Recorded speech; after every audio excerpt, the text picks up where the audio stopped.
Hello, bienvenue à Génération Startup, un podcast sur l'entrepreneuriat. Aujourd'hui, on a Pierre-Olivier et Lisanne qui sont les propriétaires de The Pretty Ugly Company, qui est une compagnie de salsa, puis maintenant de chips, qui utilise l'économie circulaire. Puis, ils nous parlent de comment ils font justement pour avoir leur matière première, parce que comment ils font pour aller chercher leurs tomates, parce que eux, en fait, ils utilisent des tomates qui vont être jetées ou qui vont pas être utilisées pour faire leurs produits.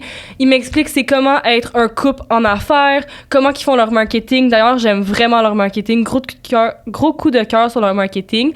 Puis, ils parlent aussi surtout de comment faire quand tu es un petit pion dans le marché agroalimentaire puis tu as un petit budget.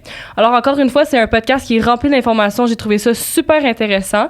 Puis si vous aimez le podcast, n'hésitez pas à laisser un petit review sur Apple Balado, Spotify ou YouTube. Alors sur ce, bonne écoute!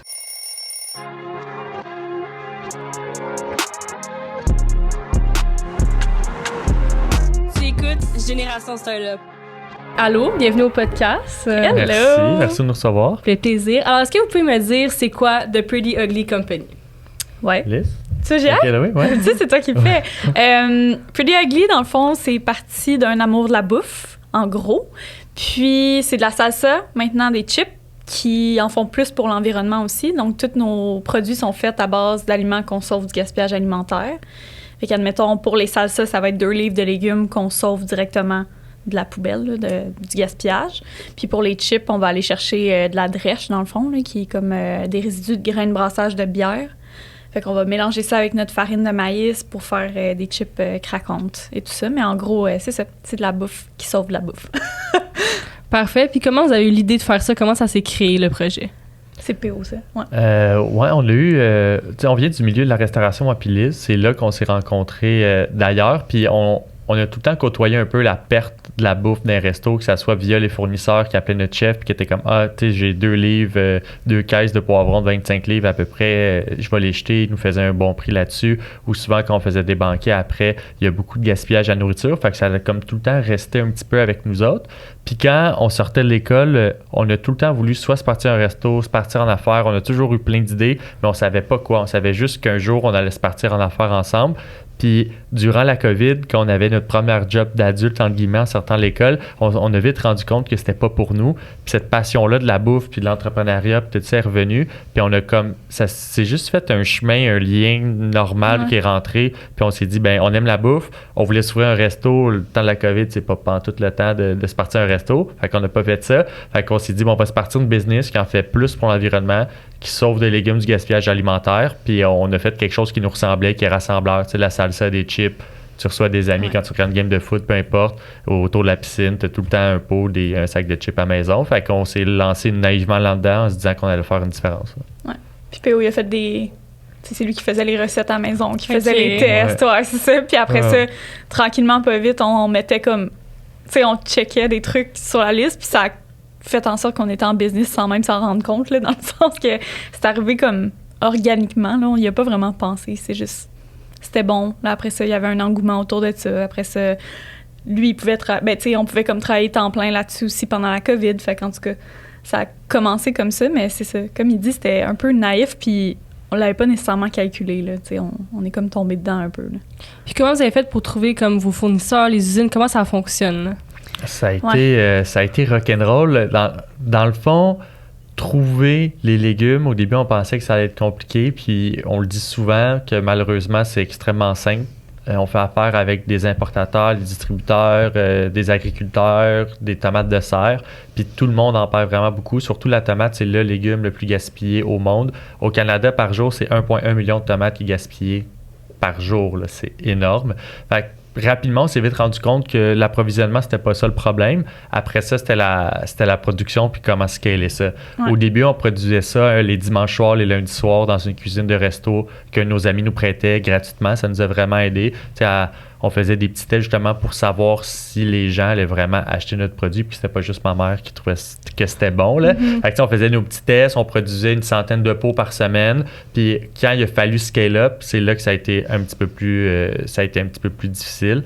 Puis on a trouvé c'est surtout que, tu sais, on connaissait pas ça du tout. Là. Ouais. Notre background, c'est vraiment pas ça. Là. Fait que c'était spécial de comprendre aussi comment ça allait fonctionner, mais tant mieux qu'on faisait aussi des tests au départ par nous-mêmes. Comme ça, tu sais, il fallait faire affaire directement avec les distributeurs. Il fallait aller chercher nos caisses directement nous-mêmes. Fait qu'on dirait qu'on a comme...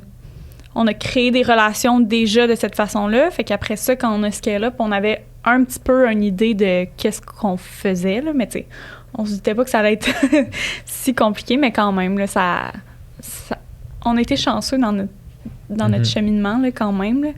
Puis finalement, on a trouvé, justement, parce que nous, on fait affaire avec un co-packer.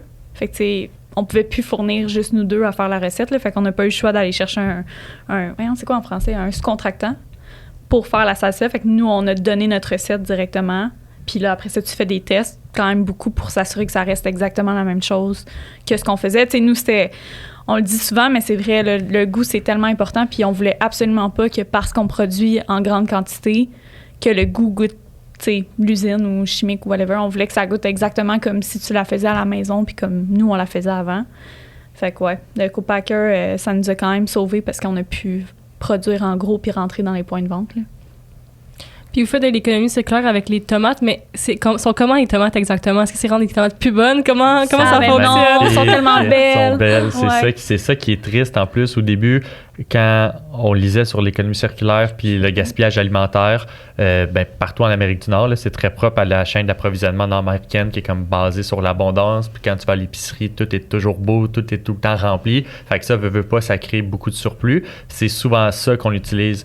Un importateur, un distributeur ou quelqu'un qui produit de la tomate, souvent, il va se retrouver avec trop de tomates sur les bras en même temps ou d'autres légumes aussi. Puis ils savent que si, par exemple, la tomate est mûre, il n'y aura pas le temps de la revendre pour qu'après ça, l'épicerie le distribue à leur épicerie puis qu'après ça, nous, en tant que consommateurs, on achète la tomate ou le poivron ou peu importe.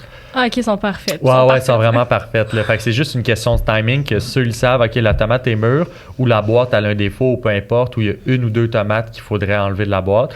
Eux, ils n'ont pas le temps, puis c'est fait comme ça, puis c'est rapide. Fait que nous, on arrive à ce moment-là, au début de la chaîne d'approvisionnement. C'est parfait pour les sauver. Ouais. Puis vous les payez? Ouais, c'est super important pour nous. Puis même depuis le début, même quand on faisait nos tests, puis on n'était pas trop sûr qu'est-ce qu'on allait faire avec ce projet-là, quand on parlait avec les agriculteurs, ça a tout le temps été important pour nous de payer parce que, premièrement, on voulait qu'ils nous prennent au sérieux en tant que partenaire d'affaires.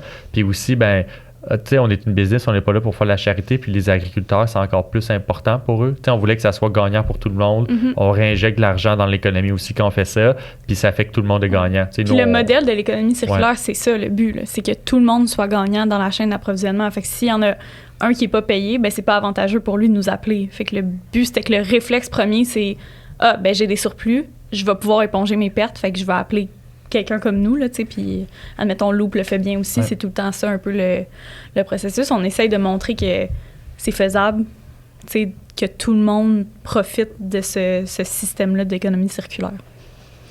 Puis est-ce que le fait que vous dépendez un petit peu de leur surplus, c'est difficile à gérer la production? Comment ça fonctionne pour gérer la production?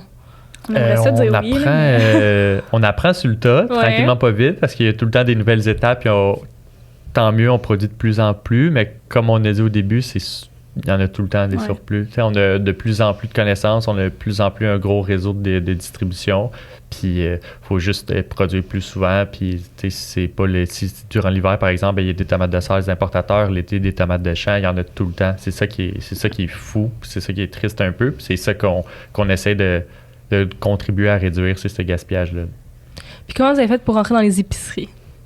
Nous, on a été... écoute, là, les gens, ils vont vraiment pas relate là, quand on écoute... Tu sais, quand on parle de notre histoire, parce que dans le fond, c'est Sobeys qui nous a appelés, nous. Fait que notre première réelle grosse entrée en épicerie, tu sais, grande surface, là, pas les points de vente indépendants, c'est que tu fais du porte-à-porte, là, littéralement. Fait que tu vas présenter ton produit, tu le fais goûter, tu donnes ta fiche de vente, puis tu essaies de te vendre en tant que toi, puis en tant que ton produit.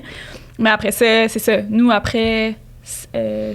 3 mois, même 3 mois, Sobeys nous a appelés directement. Ouais. Fait que tu sais, c'est ça. Au début, quand on faisait nos tests, puis on produisait une centaine de pots par semaine dans la cuisine de resto d'un de mes amis. L'acheteur de notre catégorie nous appelle, puis il dit « Hey, la gang, puis des Ugly, c'est vraiment nice ce que vous faites. Est-ce que vous êtes prêts à rentrer dans les 300 IGA? On vous rentre genre le mois prochain. » Là, je suis comme ouais, il n'y a pas de trouble. Je raccroche. Liz, elle me regarde, elle fait qu'est-ce qu'il y a? On dirait que tu viens d'avoir un fantôme. Puis je suis comme parce que Sobeys vient de nous appeler, ils veulent rentrer nos produits dans 300 GA. Puis l'affaire, c'est que tu dis pas non à Sobeys, là. Tu sais, tu dis pas, ah ouais, non, on va être prêt, mais comme dans, dans 3 mois. Ah ouais, fait que là, c'était comme un deadline serré, puis on passait de produire une centaine de pots, 200 pots par semaine. À la première commande, c'était comme 16 500 pots, 18 000 pots à peu près. Tu sais, c'était à coup de palette. Fait qu'on s'est regardé, puis vite, on a essayé de trouver le sous-contractant, quelqu'un qui est spécialisé dans cette création scale-up-là de recettes pour produire à grande échelle, puis que ça soit de qualité, puis que ça soit bon. Fait que ça nous a juste vraiment accéléré puis propulsé super rapidement. Tu sais, on pensait pas rentrer, avoir un listing dans une épicerie comme Sobeys dans les 300 GA partout au Québec en dedans de les 6 premiers mois que la business existait. Puis c'est ça qui est arrivé. Ça vient avec son lot de défis aussi, mais ça a vraiment été rapide. Puis ça nous a mis un petit peu plus sa map. Mais après ça, il faut que tu fasses connaître des gens, il faut que ton produit il vende. Arriver sa tablette, c'est dur. Pour ceux qui sont dans notre monde de l'agroalimentaire, ils savent que c'est dur, rentrer sur une tablette, mais y rester, c'est encore plus dur. Puis c'est là, il faut que tu développes ton branding, il faut que les gens te connaissent, il faut que tu fasses des dégustations, il faut que ton produit se vende, parce que sinon, ils vont passer au prochain appel assez rapidement. Là. Puis justement, ça a l'air assez compliqué être en épicerie. Comment ça fonctionne pour savoir où que tu es situé dans l'épicerie, tu sais, comme les circulaires et tout? Comment ça fonctionne, toutes ces affaires-là? C'est tellement compliqué. Avez-vous 2 heures? Le podcast, c'est 2 heures? Nous, on pensait là, que c'était comme un pet, là, rentrer dans l'épicerie, t'as pas vraiment à parler. Tu sais, je sais pas, dans notre tête, c'était vraiment facile. Finalement, tu te rends compte que comme chaque section d'une épicerie, c'est quelqu'un de différent qui gère ça. Fait que là, admettons que tu veux faire rentrer ton produit, faut que tu fasses ton pitch de vente, oui, aux fruits et légumes, mais il fallait aussi qu'on fasse notre pitch de vente, admettons, dans la section mexicaine de l'épicerie, puis dans la section des chips. Puis là, après ça, entre eux, ils vont décider où, techniquement, il faudrait que tu sois. Fait que, concrètement, t'as pas vraiment d'option, là. Tu sais, s'ils te disent que t'es dans telle catégorie, ben t'es dans telle catégorie. C'est pas vraiment toi qui décides. Puis, tu sais, le plus tough dans les épiceries, admettons comme Sobeys, c'est que tu as des frais de listing aussi. Fait que dépendamment dans quelle catégorie t'es, le frais de listing il peut être plus haut ou plus bas. Puis, tu sais, il y a beaucoup de monde qui comprennent pas pourquoi on est dans les fruits et légumes, mais les frais de listing, c'est exactement pour ça qu'on est dans les fruits et légumes, parce que être dans les chips, ça coûtait... je ne veux pas te dire de chiffres, là, parce que je pense pas qu'on peut, mais... Tu sais, ça coûtait plus que des $1000 là, pour un SKU. Là. Fait que, tu sais, nous, on avait nos 3 pots de salsa à ce moment-là. On n'avait pas les chips, mais ça nous aurait coûté plus que le budget qu'on avait dans notre compte de banque. Là. Fait qu'on a décidé d'aller dans les fruits et légumes. Puis, tu sais, ça fitait un peu avec notre mission aussi, qui est de sauver des légumes frais du gaspillage alimentaire. Mais ouais, c'est un gros... c'est une grosse game, là. Il y a beaucoup de joueurs impliqués dans la chaîne d'approvisionnement, que ça parte de la production de nous autres, ce qui est normal, ce qui est bien correct, mais après ça, tu sais, c'est la logistique de livraison, ton équipe de vente, ceux qui te représentent sur le plancher, il faut que tu aies une équipe. On peut pas juste être 2 pour représenter le Québec au complet, puis savoir est-ce que nos produits sont bien placés, est-ce qu'ils sont sortis de l'entrepôt. Fait que tu as une équipe de brokers, tu as des représentants, tu fais affaire avec la maison mère qui est sur base de bureau chef, mais tu fais affaire avec tous aussi les marchands propriétaires. Fait qu'il y a beaucoup de gens impliqués. Ça fait qu'il y a beaucoup de frais reliés à ça. Fait que tu sais, c'est des games de volume, il faut que tu sois solide là-dedans. Puis au début, pour de vrai, c'était comme Jesus take the wheel, puis on va l'apprendre sur le tas. Puis on a quand même été chanceux. Là, on a tout le temps rencontré les bonnes personnes au bon moment. Puis je pense qu'à date, on a une bonne équipe solide sur le terrain. Mais c'est ça, on est une jeune entreprise. Ça fait 2 ans qu'on fait ça. Ça fait 1 an et demi qu'on est chez Sobeys. On a encore beaucoup de trucs à apprendre. Ouais. Mais comme c'est ongoing, tu apprends toujours. Tu fais affaire avec une nouvelle chaîne, c'est une autre affaire, une nouvelle catégorie, c'est une autre affaire. Pas de la même façon. Un nouveau produit, c'est un autre truc.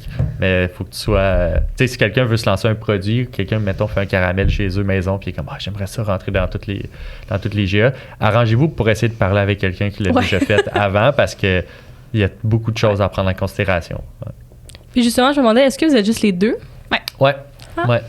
Juste nous 2. Mais tu sais, nous, on le voit, ben oui, techniquement, c'est juste nous 2, mais justement, tu sais, notre co-packer, notre équipe qui est sur le terrain pour aller dans les épiceries, tu sais, pour nous, c'est comme si c'était tous des gens qui travaillaient dans Pretty Ugly, parce que c'est comme ça qu'on le voit, puis on veut que nos relations soient vraiment fortes. Tu sais, c'est tellement important pour nous que tout le monde ait sa place dans notre équipe, puis qu'il soit value par tout ça. Je pense que c'est le but depuis... le départ, puis je pense aussi que c'est pour ça qu'on a grossi rapidement. Tu sais, nous, nos relations, c'est vraiment important, puis on veut que tout le monde ait du fun dans cette mission de sauvetage des aliments. Là. Fait que, c'est ça. On est 2, mais comme concrètement, il y a vraiment beaucoup de monde qui travaille avec nous là, pour qu'on y arrive. Tous des contractants, des gens qu'on engage, des agences, des trucs comme ça.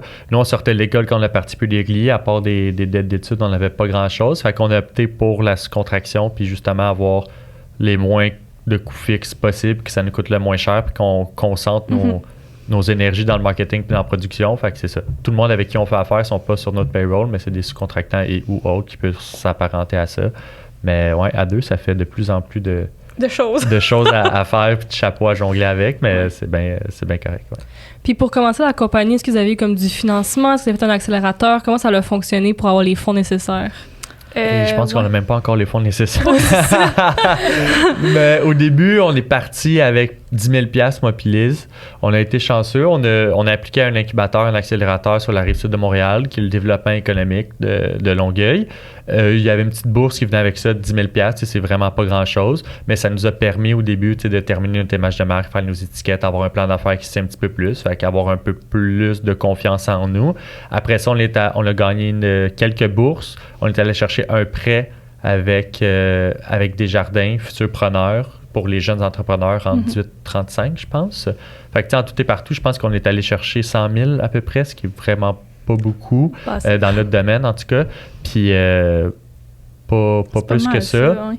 Puis c'est ça, en ce moment, en 2024, avec tout ce qu'on a fait en 2023, puis à la vitesse auquel ça va, tu sais, justement, on se rend compte qu'on aurait aimé ça peut-être avoir plus d'économie ou un petit coffre de guerre un petit peu plus garni avant de se lancer là-dedans. Fait qu'en 2024, on regarde c'est quoi nos options. Tu sais, il y a plein de gens ça peut être des levées de fonds, comme tu dis, des investisseurs, comment on va faire ça pour justement soutenir notre croissance et notre potentiel. Mais on a fait ça avec vraiment pas beaucoup d'argent. Ce qui est vraiment pas recommandé. Là. Je sais que, tu sais, admettons que tu peux faire la vente en ligne, des trucs comme ça peut être plus facile, je pense. Ben, malgré qu'il va tout le temps avoir des défis, là, mais l'agroalimentaire avec 10 000 $, c'est vraiment pas... c'est rien. Non, c'est vraiment pas beaucoup, là. Fait que si on avait pu, admettons, là, on aurait peut-être attendu un peu. Ben, malgré que... Quand c'est le moment, là, mais... Quand le train passe, tu y vas, mais c'est ça. Ça prend beaucoup d'argent, mais intelligemment aussi. Là. Je pense qu'on est content de... Il y a des avantages à l'avoir fait un bootstrappé à 100% avec vraiment pas beaucoup de cash, c'est qu'on a tout fait de A à Z. Au début, c'est nous qui produisions au début avant, c'est nous qui faisions la livraison avant. On a vraiment tout fait, fait qu'on comprend super bien comment la business fonctionne, fait qu'on sait qu'est-ce qu'on recherche dans un partenaire d'affaires aussi. Ça nous a aidé. Mais là, on a comme... Mais là, on est à l'année où on veut quand même des bons montants, fait que on va faire des rounds de financement. Ça va être le premier qu'on va faire avec des investisseurs potentiels et tout ça. Fait que c'est une autre game, mais comme on est rendu là, parce que on veut grossir, on veut être partout, puis quand tu roules sur ton cash flow tout le temps, tu peux pas vraiment ouvrir tant de points de vente que ça. Là. Fait qu'on est là-dedans cette année.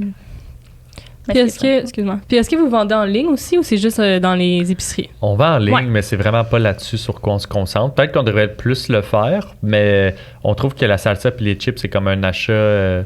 que tu fais en épicerie, beaucoup d'impulsivité là-dedans aussi. Fait qu'on se concentre vraiment là-dessus. Puis peut-être qu'éventuellement, on va mettre plus d'argent sur notre boutique en ligne, mais elle est là. Puis on les maudits pots en vite, là. Ouais. C'est de la merde à achever parce que c'est lourd. C'est lourd. Puis Puro Later, là, t'as-tu déjà vu le gars de Puro mettre sa boîte dans le truck, là? C'est comme il y a pitch, là. Fait que même si on met du bubble wrap comme jamais, là, c'est fou, ça, tu sais. Il y en a beaucoup quand même qui arrivent cassés, même si on prend toutes les précautions du monde. Fait que, puis c'est lourd, fait que ça coûte un peu plus cher. Tu sais, si c'était juste les chips, ça serait autre chose. Là. Je pense que ça serait plus facile, admettons. Mais là... Ouais, on dirait qu'ils se donnent un concours, les livreurs, des fois. Là. C'est ceux qui roulent sa boîte avec leur truck. Ça n'a pas de sens, des fois. On le triple wrap à cette heure parce que quand on envoie des trucs à Vancouver ou peu importe, là, puis on sait que c'est un long transit, puis ça coûte bien trop cher si ça pète, fait que on s'en fout, on va en mettre du stock pour pas que ça pète. Puis même à ça, des fois, ils nous rappellent, puis le pot il a pété. Je suis comme, mais voyons donc, comment vous faites? Ouais, moi aussi, quand j'avais ma compagnie, tout ce qui était en vide, ça... Mais moi, ce qui m'a sauvé, c'est vraiment les petites pinottes là, de packaging. Ouais, on en met aussi. Ouais, moi, c'est ça qui m'a sauvé. Ouais. Écoute, c'est quelque chose, mais c'est ça. Moi, je suis tout le temps PO à le refaire. Je pense que je prendrais un produit qui est plus facile à shipper en ligne. Là, comme ça, tu peux t'adresser à tellement de monde en même temps. Comme, c'est cool. Mais en même temps, la bouffe, c'est ça qu'on aime le plus. Fait ça fait de sens. Puis moi, j'aime tellement votre branding, vos réseaux sociaux puis tout. Genre, c'est rare que quand je regarde un réseau social de trucs de nourriture, j'ai le goût d'acheter. Mais là, je trouve ça tellement cool. Comment vous avez choisi votre image de marque? Comment vous avez choisi tout votre branding? Ben, c'est pas mal moi, mais on s'est fait aider par une agence au début pour le logo, tu sais, un peu le branding. On savait un peu ce qu'on voulait. Finalement, ça a changé en cours de route. Tu sais, on voulait... Quand on l'a parti, c'était comme la mode de tous les produits qui sont très lean, là, tu sais, quasiment juste Pretty Ugly, admettons, écrit en petit, Ouais, puis ouais. comme rien d'autre sur l'étiquette. Fait qu'au début, on avait pensé à ça, puis finalement, on a travaillé avec l'agence qui s'appelle le Billy Club, puis, tu sais, ils ont comme connu notre personnalité et tout, puis on dit, ben, tu sais, vous êtes pas de même dans la vie, là, vous êtes pas comme sérieux, puis tout ça, vous êtes plus bubbly, loud. Fait qu'on est allé avec quelque chose qui ressemblait plus à ça. Puis après ça, pour les réseaux sociaux, c'était vraiment... Moi, je voulais... tu sais, nos photos sont très fashion, même si c'est un produit, puis c'est ça que je voulais, moi, depuis le début. Toutes nos shoots ont été pensés en fonction de ça, parce que, justement, oui, c'est de la bouffe, mais moi, je veux que ça soit esthétique, tu sais. Je veux que ça soit nice à regarder. Je veux que ton œil arrête sur l'image, même si c'est un pot de salsa, tu sais. Fait que c'était un peu ça le but, puis on a tout le temps voulu être le plus transparent possible aussi sur nos réseaux, c'est un peu ça la vibe. Comme on commence à le faire de plus en plus, parce qu'il y a des vidéos, ça coûte cher à faire, fait qu'on essaie de se spécialiser nous-mêmes à le faire.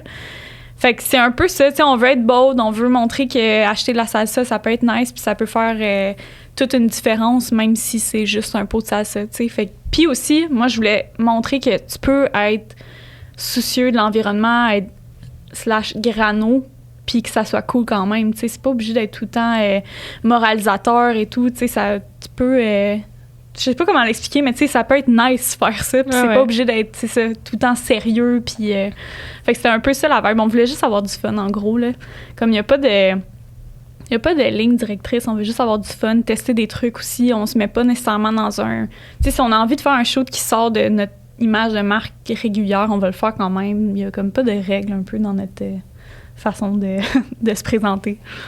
Puis pour votre marketing numérique, est-ce que vous faites des pubs? Est-ce que vous faites une newsletter? Est-ce que vous envoyez des influenceurs? C'est quoi votre stratégie un petit peu? Ouais, ben là, en ce moment... ça revient au budget puis le cash flow, là. Ouais. Mais c'est plus Liz qui s'occupe Mais de tu sais, ça. concrètement, oui, ça serait tout ça d'ailleurs, mais comme... C'est ça qui est plate un peu, là, c'est que souvent, quand ton cash flow, il est pas très haut, comme malheureusement, ce qui va partir en premier pour nous, c'est pas mal la pub payante puis ces trucs-là. J'aimerais ça en mettre plus que ça, là, c'est sûr, là, parce que je pense que la pub Instagram, la pub TikTok, la pub tout, en ce moment, ça vaut la peine, là, tu sais, comme les gens sont vraiment sur les réseaux sociaux, fait que c'est sûr qu'on aimerait ça en mettre plus. On en fait, là, mais en ce moment, la stratégie c'est ça, est up and down parce que ça dépend vraiment de notre budget. Mais oui, c'est pas mal ça. Sinon, on a fait beaucoup aussi de magazines, on est passé dans les journaux. On essaye d'être comme plus organique, là, dans le sens de payer le moins possible puis que ça fasse juste partie de où on est en tant que business, là. Fait que quand on sort un nouveau produit, admettons, on va essayer justement d'être dans les journaux, des trucs comme ça, faire des podcasts, on trouve ça vraiment le fun. Fait que ouais, on essaie de faire le max avec le moins, là. Fait que c'est pas mal ça notre stratégie en ce moment. Est-ce que vous faites des salons aussi? Ouais. Ouais. Ouais, ça, c'est le fun. On aime vraiment cool. Ça. Ouais. Ben, c'est rare. Ben, dépendamment des salons, il y a l'Expo Manger Santé au Québec qui est vraiment connu puis qui est super le fun à qui va faire. être en mars, là, d'ailleurs. Ouais, c'est en mars puis avril. Ouais, mars, à Québec, c'est en... En tout cas, peu importe, vous irez regarder si vous voulez. Mais il y a des salons que c'est ouvert aux consommateurs et au public, puis c'est pas juste des trade shows avec des acheteurs, des bannières. Puis ça, c'est le fun parce que de moins en moins, au début, on le faisait quand on était au marché Jean Talon ou autre. Puis c'est le fun, tu fais goûter ton produit, tu vois les gens, tu écoutes leurs commentaires, puis tu vois la réaction tout de suite. Fait que tu peux nourrir un peu leur énergie. Tandis que là, c'est rare que tu rencontres ta clientèle directement, même si on fait quand même beaucoup de dégustations en épicerie. On dirait que le volume, c'est normal, c'est pas pareil. On voit comme 15 000 personnes dans une journée à l'Expo Manger Santé, puis ça l'aide vraiment beaucoup. Les gens sont ouverts, c'est comme notre clientèle cible, c'est des gens qui aiment la bouffe, qui viennent nous voir au salon, puis ils voient vraiment le branding, puis peut-être qu'ils n'auraient pas arrêté dans l'épicerie goûter notre produit ou ils comprenaient peut-être pas nécessairement c'était quoi notre proposition de valeur, mais quand ils ont le temps d'arrêter au bout, ils voient moi puis Liz, des fois c'est mes amis qui viennent nous aider, mon frère il est venu nous aider l'autre fois, puis qui goûte un produit puis qui nous parle. Habituellement, ils achètent le pot. C'est peut-être aussi qu'on est convaincant puis qu'ils ont peur de nous autres sur le coup. Ouais, mais en même temps, je trouve que ça fait bien. partie de l'expérience dans le sens que c'est ça, moi, que j'aime des marchés. Tu sais, comme la vibe est le fun. On peut justement parler aux gens, ils peuvent voir c'est qui est derrière Pretty Ugly, pas juste à travers une vidéo, mais vraiment en vrai, qu'on a une grosse chimie, que tu sais, tous nos amis sont là, que c'est le party quand on est là. Puis je trouve que ça fait en sorte que les gens, ils sont plus enclins à justement nous suivre par après. Puis je sais pas, c'est tout le temps un party quand on fait ça. C'est sûr que ça coûte cher quand même, là. Fait que ça à prendre en considération, mais comme pour une business qui peut le faire, moi, je trouve ça tellement pertinent, là. Puis juste avoir le feedback, c'est tellement le fun, là. On a plein de salons pour toutes les pour tous les types d'industries aussi. Là. Il y en a tellement que plus tu es là-dedans, plus tu le connais. Puis je pense que ça vaut la peine d'au moins t'en mettre 3-4 dans ton année. Puis ça, c'est des salons que je parle avec des consommateurs, là, pas juste des trade shows d'acheteurs, là, mais comme ça vaut la peine d'en faire. Je pense surtout au début, là, dans les 3-4 premières années, il faut que tu sois là. Et nous, on a fait une 50aine de dégustations à un an dans l'IGA, dans les épiceries dimanche. C'est le fun. Tu vois le monde, tu te connais, tu es dans leurs jambes. Ils n'auraient peut-être pas essayé ton produit. Les gens sont pressés, ont tellement de trucs à penser, mais quand ils te voient, ils arrêtent, prennent le temps. Ça, c'est nice. Je me demandais, c'est quelle région que vous vendez le plus? Je sais pas si vous savez. La Rive-Sud, ça va super bien parce qu'on est du monde de la Rive-Sud. Ouais. Fait que ça va bien. En Estrie, ça va bien. Saguenay, ça va super bien. Montréal. Mais c'est comme bizarre. Sincèrement, on essaye de comprendre, puis on n'est pas capable. Ouais. C'est comme pourquoi au Saguenay on vend? C'est une bonne question. Mais c'est très dur aussi pour ceux qui sont dans l'agro, ils le savent, c'est très dur d'avoir accès à tes chiffres. De vente, dépendamment avec qui tu fais affaire. Fait que, tu sais, on est des fois un peu dans le noir, puis de où est-ce qu'on vend, puis pourquoi on vend. Mais habituellement, c'est ça. Montréal, Rive-Sud, Estrie, Saguenay, ça va, tu sais, ça stand out, puis ça va super bien. C'est quand même bon. Tu sais, on ratisse quand même large. Là, on est disponible dans 500-600 points de vente à peu près au Québec, en plus des GA. Fait que, tu sais, partout, ça va quand même bien, là. Fait qu'on touche du bois. C'est du bois, ça? Ouais. OK. Hey, je me rends compte, on n'a même pas mis nos produits. En tout cas. Non? Ils sont dans l'auto? Ouais. Ah. On est tellement en poche, ça n'a pas de sens. On met tout le temps nos produits. C'est pas grave. Les gens vont aller les voir. C'est ça. Puis je me demandais, c'était quoi vos tâches respectives dans l'entreprise? Ben, comme on est deux, on mélange pas mal. Ouais. Là, mais moi, je m'occupe beaucoup du marketing, puis de l'image de marque, puis les réseaux sociaux. Tant mieux. Moi, je suis pas bon là-dedans. C'est ça. Puis PO, c'est plus, justement, ben, tu peux le décrire justement. Ben, logistique, vente, finance un peu. On est aidé par des gens un peu dans tout ce qu'on fait, mais c'est ça. C'est le chapeau un petit peu plus stratégie des day-to-day, pas très le fun à faire, fichier Excel, tout ça. C'est un peu moi, dealer avec tes fournisseurs, puis notre équipe de rep. Puis, Liz a fait tout le reste. Là. Ouais. Moi, j'ai selon moi, les tâches les plus fun. Ouais. On fait le reste. Ouais. Puis, est-ce que votre parcours scolaire vous a aidé dans votre entreprise ou pas vraiment?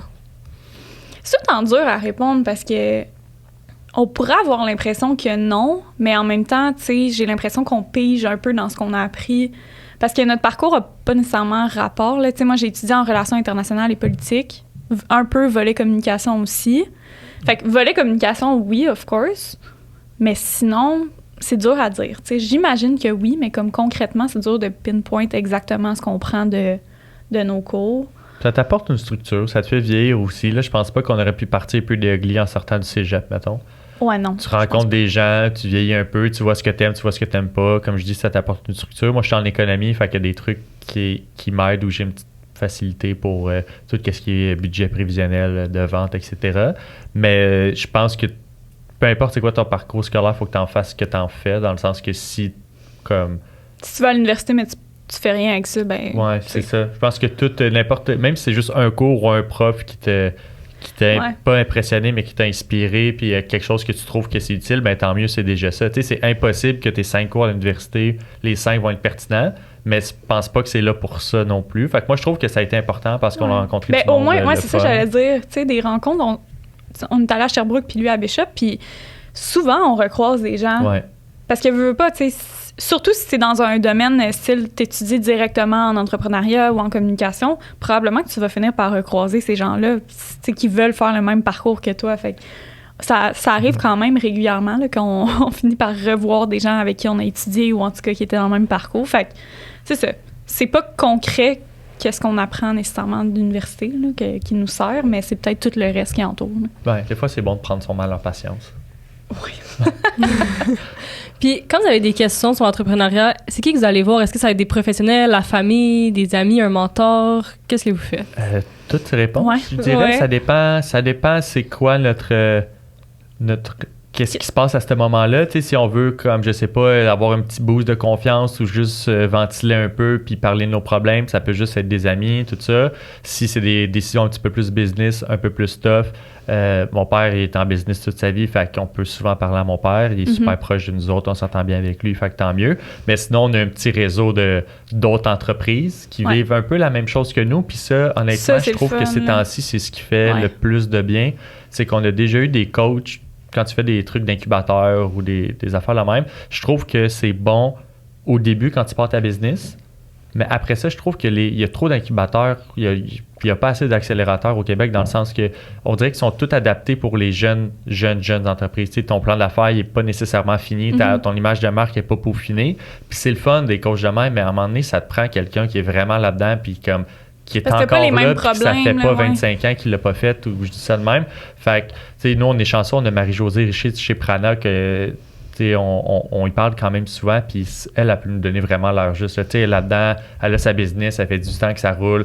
Elle, c'est no bullshit, c'est blanc ou c'est noir, puis ça l'aide vraiment beaucoup. Puis sinon, mais même les entreprises sont au même point que nous, là, c'est-à-dire, on dirait qu'on est comme une cohorte qui a commencé tout en même temps. Là, fait que, tu sais, je sais pas moi, Maltais, les filles de Ouya, Matéina, ça fait un petit peu plus longtemps, mais quand même, on se parle, tu sais, régulièrement, là, puis on a tous les mêmes problèmes. Oui, c'est ça. Oui, on ventile à nos amis, mais des fois aussi de ventiler à quelqu'un qui a comme le même exact problème au même moment, ça fait tellement du bien. Là. Puis tu sais, juste de brainstormer aussi, même si c'est pas des business qui sont... Tu sais, les gars de Maltais, c'est du savon là, qu'ils font. Là. C'est pas la même chose que nous, mais pourtant, comme juste de parler des trucs, de pitcher des idées, je trouve qu'à chaque fois qu'on se voit, ça aide vraiment, puis ça nous motive aussi, là. Ouais. D'autres entreprises qui sont pas nécessairement dans la même catégorie que toi aussi, ça l'aide parce que des fois, ils font des affaires que tu n'aurais peut-être pas pensé, mais que tu peux amener aussi dans ta catégorie, puis ça, c'est comme un petit vent de fraîcheur où tu le vois d'une autre façon. Fait que, pour résumer, des business qui sont autour de la même année que toi ou des coachs qui sont encore en business puis qui l'ont fait depuis pas si longtemps, ça, c'est ce qui nous aide le plus. Puis je trouve que les petits parcours d'incubation après, mettons, tu sais, quand tu commences vraiment à scaler après 1 an, je trouve que c'est mal adapté, mais ça, c'est mon opinion à moi, là. Mais au début, allez les voir, là, ils sont super fins, mais après ça, entourez-vous de gens qui sont dans le milieu, là. Je sais que vous avez fait l'œil du dragon. Est-ce que ça vous a aidé? Comment ça s'est passé, cette expérience-là? C'était nice. C'était vraiment cool. Là, on a super aimé ça. Ça s'est bien passé. Je pense qu'on a eu un beau feedback. Puis c'est ça nous a mis un peu ça map. C'est quand la prochaine fois qu'on va avoir 500 000 personnes qui nous regardent gratuitement pendant 15 minutes. Fait que pour nous, c'était vraiment cool. On a eu un deal à la télé avec les 3 boys. C'est des gens qu'on adore. Nicolas Duvernois, David de chez Loop, Georges Caram. C'est tous des gars à qui on regarde puis qui l'ont fait puis qui l'ont bien fait. Puis non, ça nous a vraiment aidé. Ça nous a donné une petite... Full commande en ligne. Ça, tu vois, on s'est fait défoncer en ligne. On n'était pas prêts de pantoute. Et moi, là, c'était hilarant. Là, parce que tu te prépares, veux pas. Là, tu sais quand même d'avance que tu vas passer. Tu peux juste pas le dire. Là, fait que nous, on essayait de se faire une stratégie autour de ça. Fait que là, on se dit, on va quand même préparer... Même si on vend pas beaucoup en ligne, on va quand même préparer un peu. Fait que là, moi, je dis à PO, on va se préparer comme 50 boîtes Dragon. Fait que c'était comme 3 pots de salsa puis un sac de chips pour comme faire découvrir un peu notre... Puis là, on s'est même dit, tu sais, on faisait un meeting là, autour de ça, puis là, on se disait même, si on les vend pas toutes, au pire, on fera des envois influenceurs, comme ça, eux vont en parler. Écoute, on a vendu, je sais même plus combien, là. Ouais, ça avait pas de sens, là. On était 10 heures par jour là-dessus à faire des boîtes, on était juste 2, là, fait que... Ouais, ça nous a pris 2 semaines d'en venir à bout. Pour nous, c'était vraiment beaucoup de commandes en ligne puis qu'on n'était pas habitué. Puis vu qu'on n'était pas prêt aussi, ça l'a pas aidé. Là, mais là, on y a eu pour vraiment d'autres, c'est rien. boost, mais pour nous, on était comme « Oh shit! » Mais tu sais, les gens, ils s'en rendent pas compte. Mais après ça, ils connaissent, ils te reconnaissent. Hey, t'es-tu passé au Dragon? Tu parles à des acheteurs d'autres bannières au Québec. Puis ils sont comme « Ah oui, on vous a vu au Dragon. » Ça donne comme un petit seal of approval que ça soit bien passé au Dragon. Fait que ça, c'est nice. Mais c'est ça, c'est stressant parce que si ça se passe pas bien, t'as le même nombre de personnes qui te regardent te faire bâcher devant tout le monde. C'est comme... J'ai l'impression qu'au Québec, ils sont un peu plus... Oui. Ouais, je pense aussi, là. Je pense aussi, C'est quoi, c'est Shark Tank, le pire, là? Ouais, ça, ils te ramassent un petit peu. Mais tu sais, tu vois, admettons, nous, on aimerait ça faire Dragon's Den, version Canada, mais on va attendre. Tu sais, on va attendre parce que on a trippé dans l'œil du dragon, mais avoir su, je pense qu'on l'aurait fait cette année à la place de le faire l'année passée parce que nos chips n'étaient pas encore là quand on est passé. Puis... notre positionnement en épicerie faisait en sorte que les gens y avaient de la misère à nous trouver. Fait que c'est comme si, je pense que cette année, on aurait peut-être pu en profiter encore plus. Les gens nous auraient trouvé encore plus facilement. Mais en même temps, quand on regarde ça, on se dit peut-être qu'il y a d'autres deals qui seraient pas arrivés par après, là, qu'on peut pas dire encore. Mais peut-être que ça serait pas arrivé si on n'était pas passé. Fait que c'est ça. Mais tu sais jamais. Mais je pense que tout le monde, je pense que je recommande à tout le monde de c'est vraiment le faire, vraiment. C'était nice. Nous, on a aimé ça. Ouais. Puis tout le monde nous en parle encore. Ouais. Mais c'est ça, Dragon's Den, on va attendre. C'est comme on va attendre d'être peut-être à un autre niveau, d'avoir plus de points de vente encore, comme ça, si les gens te cherchent, ils te trouvent, tu sais. Puis il y a beaucoup de gens qui écoutent le podcast, justement, qui ont des petites entreprises. C'est comme leur rêve là, d'aller au Dragon. Comment ça fonctionne, le processus? Est-ce que c'est eux qui te contactent? Est-ce que c'est toi qui dois t'inscrire? Si t'es vraiment chanceux, ils vont te contacter. Ok. Mais, je pense Mais sinon, pas que ça s'ils font arrive, un là. appel, là, mais semble Ouais, que... Ils font l'appel à tous. Ils appellent les candidatures, je pense, au mois d'août, septembre. Là, ça dépend. Non, mais Le- semble que ça fait pas longtemps qu'ils ont appelé les... En tout cas. Mais Ben, semble c'est parce jeune, qu'ils là. enregistrent dans pas long.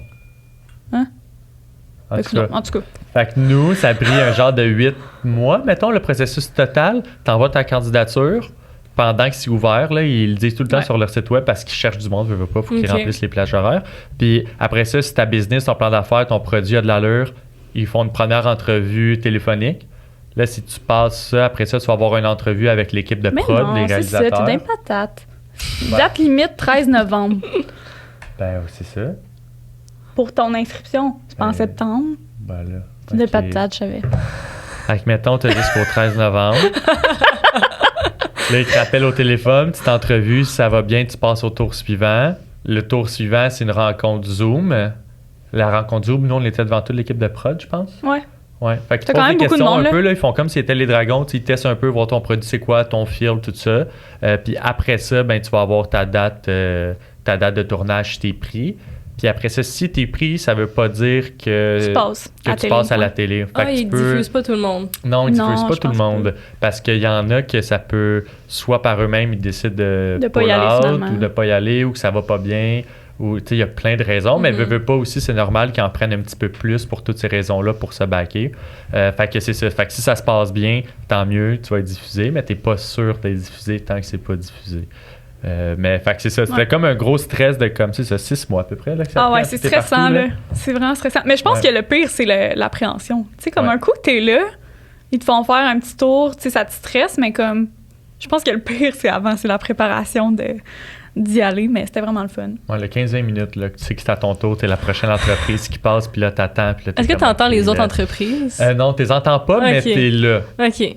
Fait Ouais. qu'il y a des, mettons, il y avait 3 ou 4 autres entreprises qui attendaient nous autres dans la matinée qu'on tournait. Fait que là, tu sais, t'es vois, puis là, tu vois que tout le monde commence à être de plus en plus Oui, c'est stressé ça. un après l'autre, puis là, après ça, il revient, puis là, tout le monde est content, puis là, c'est l'autre entreprise qui commence à être stressée, puis là, tu passes comme toute la matinée. Mais ils sont là. bons là, pour te faire un peu Ouais. oublier. Le staff est vraiment incroyable. Là. L'équipe de production, comme sur le plateau, nous, on a trippé. Là, on avait vraiment du fun. Puis je pense qu'ils savent que tout le monde est stressé. Fait qu'ils essayent d'être gentils, puis ils essayent de t'aider un peu. Parce qu'il faut comme que tu montes ton setup avant. Là, tu sais. Fait que tu fais des tests, des trucs. Puis ils sont comme, ah, tu veux-tu telle assiette à la place, puis tout. Puis ça, c'est vraiment Ouais. nice. Là. Ça, c'est comme nice ça nous aussi. a aidés. Ouais. Ils le font bien parce que quand on est arrivé, on pensait, tu sais, on avait un rendez-vous à comme 8 heures à Radio-Can, puis là, on se pointe à Radio-Canada, puis on est comme, ah, tu sais, si on arrive en retard, là, OK, vite, vite, vite, faut préparer nos trucs, tout ça, est-ce qu'on est prêt pour le pitch, est-ce que blablabla, là, vite, vite, vite. Puis là, finalement, t'arrives, puis on a tourné à 2 heures l'après-midi, finalement.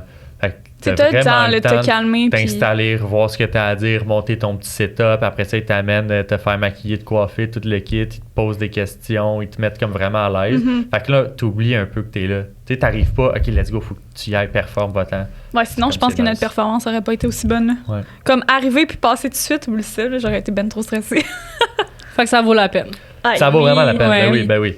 Puis, Ouais. au Mais pire, comme- pour de vrai, même si ça va pas bien, même si t'as pas de deal, l'important c'est de passer à la télé et d'être diffusé. Là. Exact. Tu sais, t'as 300, 400, 500 000 personnes, ça dépend des épisodes, je pense, ou des années, Ouais. mais ça vaut de l'or, là, ça. Là. Un 10 minutes juste à toi, là, c'est nice. Puis là, ça n'a aucun rapport, mais je me demandais, à date, c'est quoi votre plus grand échec avec votre compagnie? Notre plus grand échec. Ouais. Je pense pas qu'on n'a pas ben, d'échec, mais on a On n'a pas de gros pas échecs d'échecs. comme monumental, fait mais... quelques erreurs, c'est ça. mettons, de débutants, d'entrepreneurs, que tu te rends compte que plus tu deals avec des grosses bannières puis des gros joueurs dans l'industrie, que comme faut vraiment que tu t'y prennes d'avance, puis tout est long, puis c'est pas parce qu'un acheteur dit oui, ok, c'est beau, tu vas rentrer au mois d'août, que tu vas rentrer au mois d'août. Fait que, tu sais, Nous, on a eu un faut manque vraiment, de timing à cause de ça certaines fois, dans le sens que, Ouais. admettons, on préparait une promotion pour style le Cinco de Mayo, là, tu sais, ça, c'est arrivé cette année. Nous, on avait comme préparé, rentrer beaucoup de produits, on voulait faire des bannières, des trucs comme ça, puis finalement, on n'est pas rentré à temps. Fait que là, on a comme manqué ce... Fait que, tu sais, c'est comme tout le temps... La Peut-être première d'avance, année, là. on Tu sais, a... faut que tu sois un an d'avance presque, là, on se rend compte de ça. Mais sinon, je pense que la plus grosse erreur qu'on a faite, c'est qu'on a commandé un C'est gros ça, ouais, j'allais dire. container de pots en vitre parce que nos pots en vitre, ils ont comme triplé de prix. Fait qu'on s'est dit, ben comment on va aller sauver cet argent-là? Puis on va commander un container de pont à vite nous-mêmes. Fait que on va sauver les intermédiaires. Puis on a vraiment sauvé beaucoup. Sauf que à cause de ce qu'on a dit, on pensait avoir des commandes puis des contrats qui rentraient. Puis finalement, ils ne sont pas rentrés à temps. Fait qu'on a un gros chunk de notre cash flow qui est accaparé par l'entreposage de ces ponts en verre-là. Fait que on a payé les ponts à vite, on les a fait livrer, on les a fait palettiser. Là, on les entrepose. Puis c'est de l'argent qui dort. Puis ça, tu veux pas ça, là. Parce que c'est quand même pour un gros client. Tu sais, ça va arriver quand même. Comme ça arrive bientôt, mais c'est juste. On pensait que ça allait arriver plus tôt. Fait que là, c'est des mois et des mois qu'on paye dans le vide pour entreposer. Ouais, qu'on paye l'entreposage, qu'on a payé les pots. Fait que, tu sais, qu'on en parlait tantôt, on n'avait pas beaucoup de cash flow à la base. Fait que ça, c'était une erreur parce que ça nous ampute pour bien des affaires. Puis ça nous exerce une pression financière qu'on n'aime pas. Mais je pense qu'il y a beaucoup d'entreprises qui passent par. C'est ça. Tu sais, c'est pas par comme. Ça, c'est juste ça notre erreur. On pour touche du l'instant. bas, là. Ouais, c'est ça. C'est vraiment pas dramatique. Là. Non, c'est ça, pour l'instant. Ouais. Il va en avoir d'autres. Ouais, c'est sûr. Puis au contraire, c'est quoi votre plus belle réussite? Ouh, je sais pas. C'est rare qu'on se fait poser cette question-là. Ben, je pense que c'est d'avoir survécu notre première année puis d'avoir autant cheminé en si peu de temps, là. Tu sais, sincèrement, c'est un peu un fairy tale story pour l'instant, là, comme on est encore... Parce que d'habitude, c'est tough, là, la première année. Il y a beaucoup d'entreprises en agro qui ferment après, c'est ça, un an, 2 ans. Ouais, c'est ça. Fait que juste ça, je pense que c'est vraiment bon, surtout dans une économie qui va pas très bien. Fait que ça, c'est vraiment bon. Puis, c'est ça, d'avoir développé presque 1000 points de vente en si peu de temps, je pense qu'à 2 personnes dans l'équipe, je pense que c'est une belle réussite, là. Vraiment. Ouais. Moi, ça serait les chips, je pense. Ouais. C'était autant qu'on a parti autour de l'idée de la salsa, puis que c'est important parce qu'on est capable de sauver 2 livres de légumes par pot de salsa qu'on produit. Puis on est super fan de notre salsa, puis pour vrai, c'est la meilleure. On est la seule salsa au Canada qui n'utilise pas de tomates en canne, puis c'est parce qu'on les sauve du gaspillage alimentaire. Mais on dirait que l'ajout des chips, on pensait pas que ça allait avoir un aussi gros impact. T'sais, on s'est dit, ben, tu sais, chips, salsa, ça va ensemble, c'est un combo, fait on les voulait depuis le début. On va l'avoir parce que sinon, ils vont juste acheter les Tostitos ou les Kepasa ou peu importe. Fait que, ça nous prenait des chips. Fait en comme 1 an, on a vraiment travaillé fort pour trouver quelqu'un qui pouvait faire des chips basés sur l'économie circulaire comme on voulait. Puis depuis qu'on a lancé les chips, ça se vend plus que la salsa. Ouais. Fait que c'était comme un peu on le savait que ça allait être bon, mais pas à ce point-là. Puis là, ça fait que Pretty Ugly, ben, on en parlait un petit peu tantôt, mais là, on a une offre complète qui se tient, qui est complémentaire. On n'a pas juste un pot de salsa qui est comme tu sais pas trop c'est quoi. Chips salsa, ça va ensemble. Ouais. Puis qu'est-ce que vous trouvez le plus difficile dans le marché agroalimentaire, justement? Les marges. Ah, les marges, mais c'est gestion de cash flow, production. Ouais. Parce que nous, dans le fond. Les termes de paiement. C'est ça, nous, ce qui est tough dans l'agro, c'est qu'il faut que tu frontes toutes tes productions. Fait que ça veut dire que, comme, oui, tu te fais passer, admettons, c'est vraiment nice, c'est une commande de je sais pas, moi, 6 palettes. C'est vraiment cool comme tel, mais il faut que tu produises puis que tu payes pour ça, puis tes termes de paiement sont très, très lents. Là. Fait que, admettons, on peut produire, on peut livrer, puis on a le temps de se faire passer une autre commande, de reproduire, puis on n'est pas encore payé pour la première. Fait que ça te prend beaucoup, beaucoup de cash flow de base pour pouvoir comme rester en vie, là, comme littéralement. Ouais. C'est dur aussi. Tout le monde se prend les espaces, c'est ça. Tout le monde se prend le code premièrement. Tout le monde est là pour faire du cash. Fait que veux pas, t'es le producteur, fait que c'est tough, tout le monde est là pour ça, mais les épiceries ils ont un pied carré limité, fait que c'est dur de tailler sa place, ses tablettes, c'est vraiment tough, fait que tu sais, faut que tu sois en promotion, il y a tout le temps des frais, il y a tout le temps quelque chose, comme je disais tantôt, c'est quand ton produit arrive sur sa tablette que là, la vraie game commence, fait que c'est ça qui est vraiment, vraiment tough, là. Tu sais, nous, au début, les gérants, ils nous mettaient tout le temps dans les frigos, là. Tout le temps. Pourtant, c'est une salsa, tu sais, il n'y a aucune autre salsa qui est au frigo. On était tout le temps dans les frigos. Fait que là, il fallait s'ostiner pour les ressortir des frigos. Là, ils sortaient. Tu reviens 2 semaines après, ils sont retournés dans les frigos ou ils sont en un autre point. Fait que ça aussi, c'est tough parce qu'il faut tout le temps que tu sois en magasin. Tu sais, peut-être si on était dans une autre catégorie, ça serait différent. Mais en tout cas, pour l'instant, nos produits bougent constamment. Puis ça, c'est tough là, parce que les clients nous cherchent. Là, puis c'est fatigant pour nous, c'est fatigant pour eux. Fait que ça aussi, c'est un bon défi. Là, de ton placement en épicerie, c'est dur. Ouais. Puis niveau comme réglementation, tu sais, vu que c'est quand même quelque chose qu'on consomme, est-ce que vous êtes comme contrôlé? Est-ce qu'il y a des règles à suivre? Ouais, beaucoup. C'est super sévère, puis tant mieux. Puis plus tu fais affaire des gros joueurs ou des gros distributeurs, plus ils sont sévères. Puis le fait qu'on a été en sous-contraction dès le départ, ça nous a aidé aussi parce qu'il y avait toutes les réglementations check, il y avait tous les papiers, ils savaient ce qu'ils faisaient, il y avait des biochimistes sur place. Fait que, ça nous a donné, ça nous a enlevé un stress parce que c'est quelque chose qu'on connaissait pas.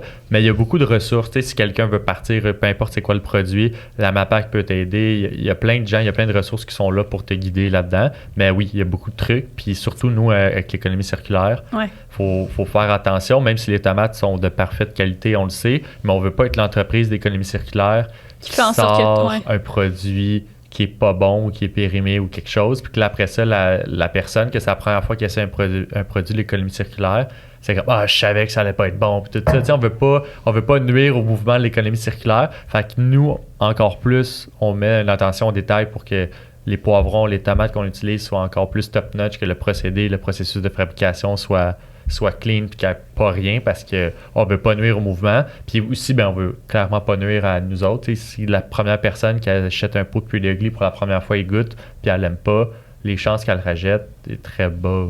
Ouais. Très bas aussi. Là. Fait que, on donne pas beaucoup de deuxième chance dans la vie, malheureusement. Ouais. Puis pour le reste du podcast, ça a des questions un peu plus comme sur vous à rafale. OK. Fait que première question, c'est quoi votre conseil pour un jeune entrepreneur? Fais juste y aller. Ouais, je savais que t'allais dire ça. Ouais. Fais juste y aller parce que tu peux pas le savoir qu'est-ce qui va se passer. Ton plan d'affaires, il est bien beau, il faut qu'il soit clean, il faut qu'il soit bien fait, il faut qu'il soit solide. Mais après surtout, ça, jeune entrepreneur, t'as rien à perdre, là. Tu sais, comme, vas-y.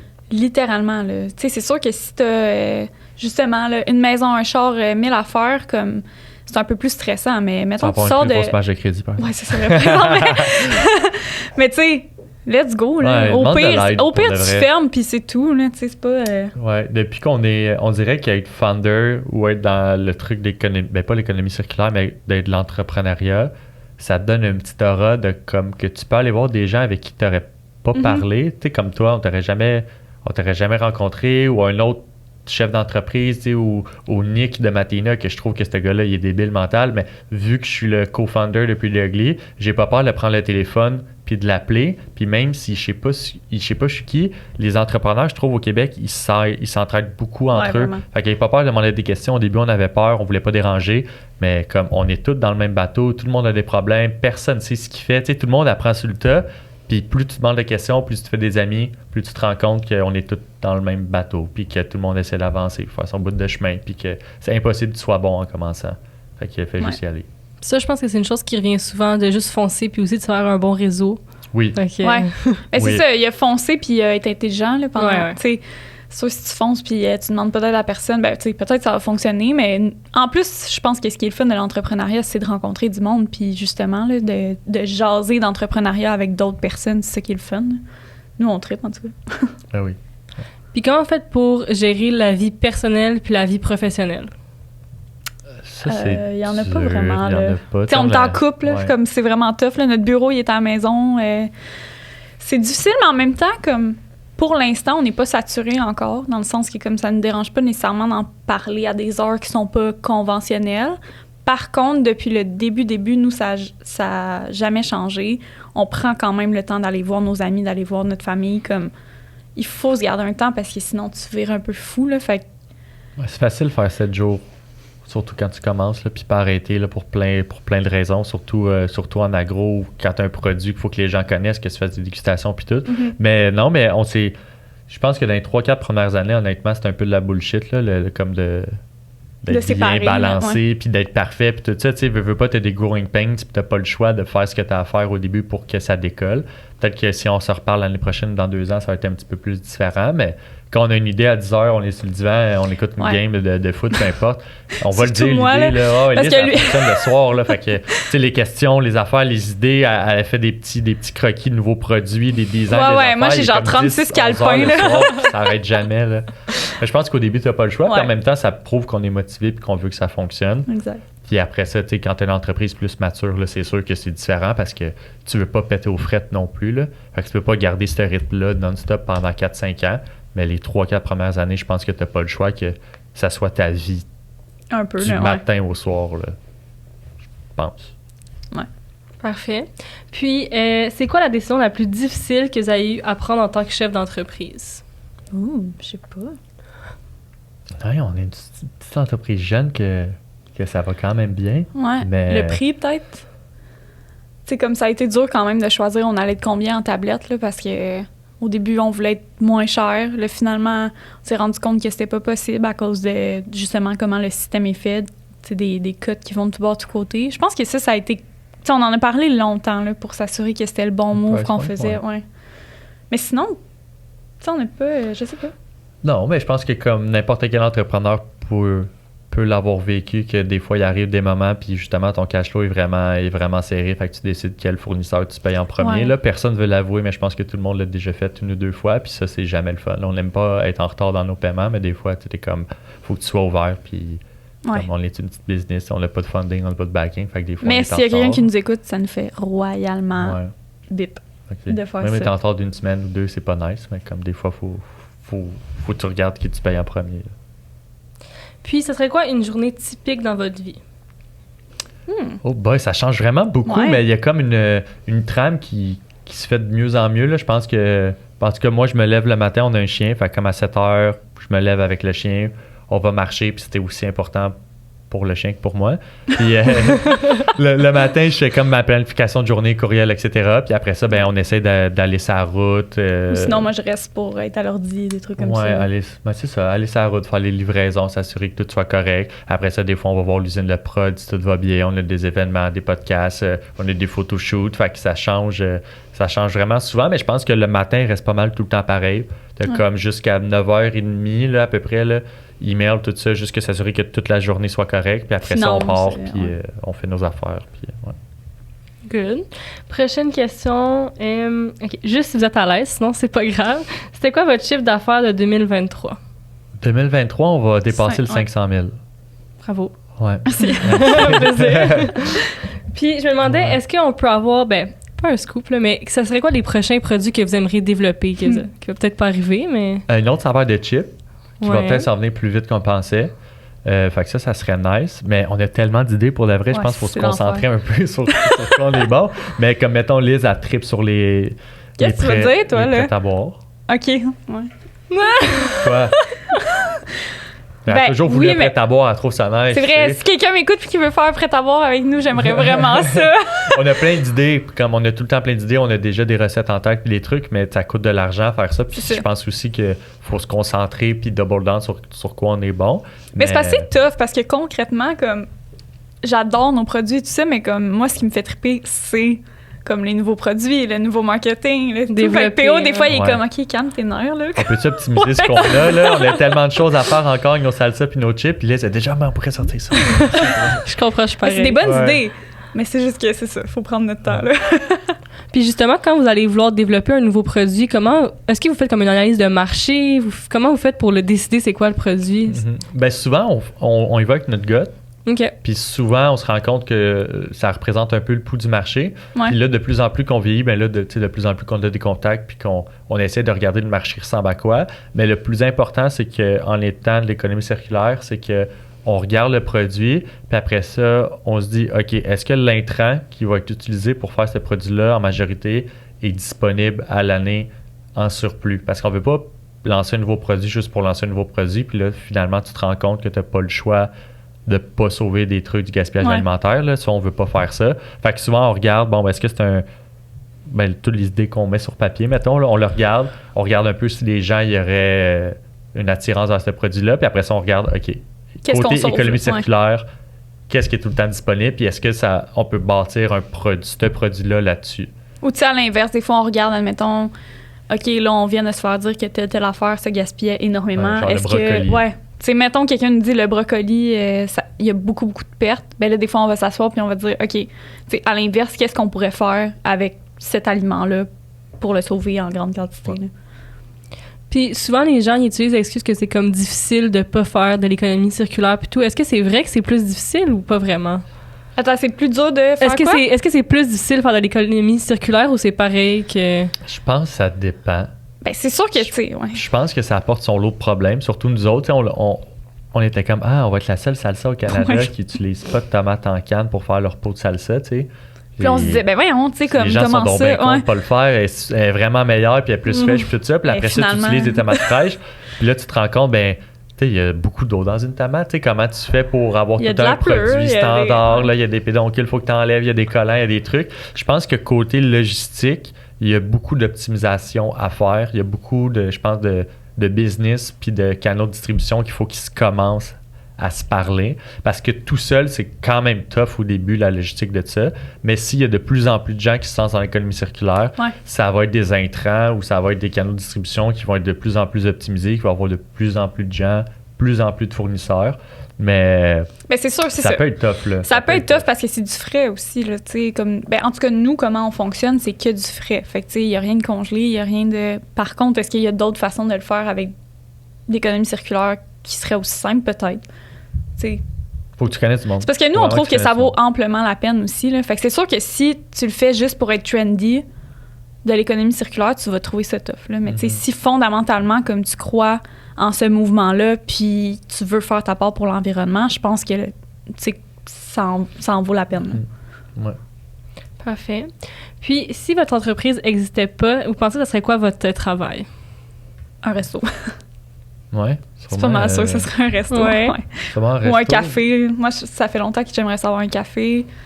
Ouais, je Ouais. pense que ce serait ça. Moi, finalement, j'ai tout le temps eu une affinité pour l'économie, puis avec des amis, on se disait, tu sais, notre rêve, c'est comme, on se partirait un fonds d'investissement, là, mais qu'est-ce que ça veut dire, ça? Fait que, tu sais, quelque chose qui peut être travaillé pour un VC ou un fonds qui, justement, qui investisse dans des PME, ça serait nice. J'aimerais vraiment ça.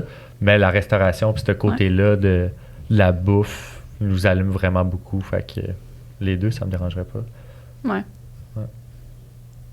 On verra. On verra. C'est quoi votre plus grand rêve avec votre entreprise? D'en vivre Ouais, bien. d'en vivre bien. Puis, De bien en vivre. puis d'inspirer du monde aussi à rentrer dans le mouvement Ouais. d'économie circulaire. Ça en prend des business, là. Sérieusement, à 3 business au Québec, on n'est pas capable de tout sauver, là. Je sais pas on est combien en économie circulaire, mais dans le sens qu'il va tout le temps avoir de la place, puis d'être partout. Mhm. Comme de se rendre Ouais, Canada de bien anglais, établi, d'avoir une États-Unis. business pérenne là, qui est viable, puis qui va bien, puis qu'on est coast to coast, puis que les gens nous reconnaissent, puis qu'on peut atteindre notre target de légumes sauvés par année. Mhm.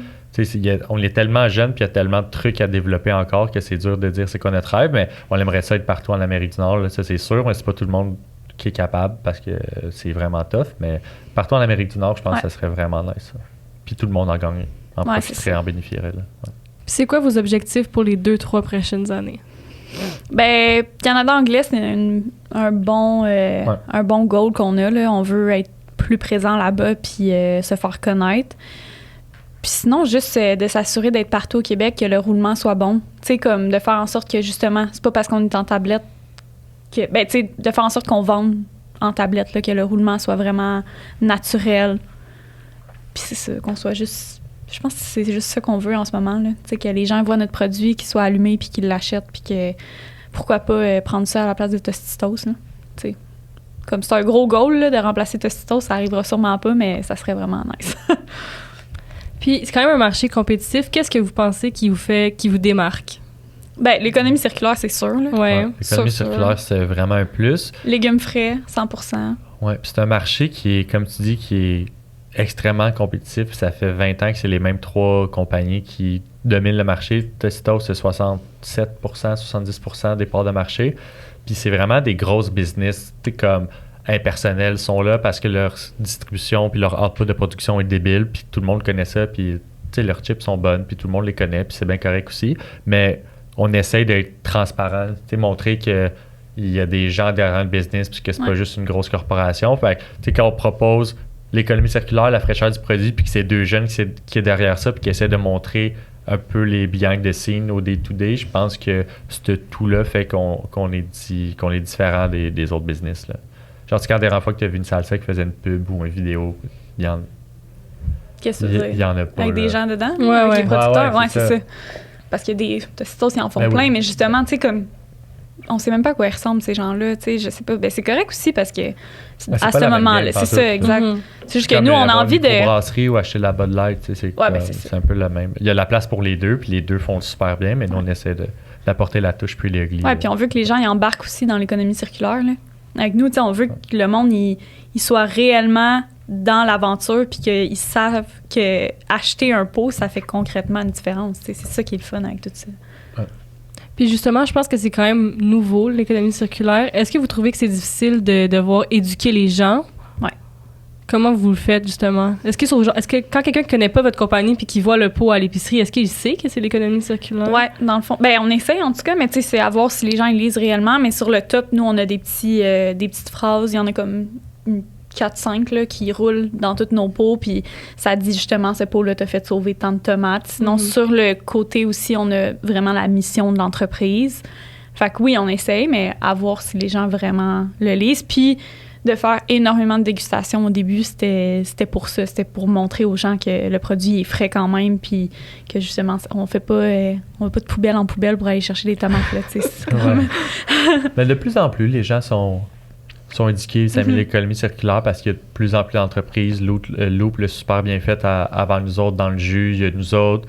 Mais les acheteurs aussi, puis je pense que les bannières, ils ont de plus en plus de target à l'interne pour la diminution du gaspillage alimentaire. Fait que ça aussi, ça l'aide parce que quand les preneurs de décision sont un petit peu plus allumés puis qui prennent l'environnement un peu plus à cœur, ben ça va bénéficier des entreprises comme nous autres. Mais il y a beaucoup, beaucoup de travail à faire. Le nombre de personnes qui ne savent pas c'est quoi ou le nombre de personnes que notre produit va être moins bon à cause de ça, qui pensent là, que le produit va être même. Oui, c'est ça, c'est pas pantoute ça, mais ils connaissent pas ça. Ça va changer, je pense, dans les prochaines années, là, pour le mieux, pour nous autres. Parfait. Prochaine question.